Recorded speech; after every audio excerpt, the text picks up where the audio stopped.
يعني الله يعطيك نعمة تريد تقول له شكرا يا الله يعطيك الثانية، ما تلحق تشكره على الأولى يعطيك شنو؟ يعطيك الثانية. تريد تقول له شكرا على الثانية يعطيك 5 سوا بعد. تريد تشكره على العافية يعطيك ذرية. تريد تشكره على الذرية يعطيك سمعة طيبة. تريد الشكر على السمعة الطيبة يعطيك علم. تريد تشكر على العلم يعطيك وجاهة.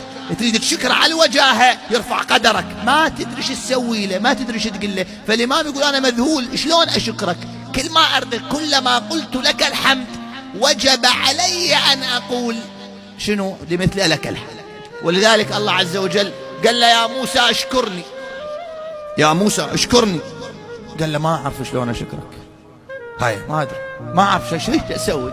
قال يا موسى اشكرني، قال له ما أعرف. قال لقد شكرتني. هاي من عجزت هاي شكرتني. فأحيانا النعم والالتفات إلى العطاءات الإلهية يدفع الإنسان بأن شنو؟ مو أن يتمرد، يدفع الإنسان بأن يخضع ويستحي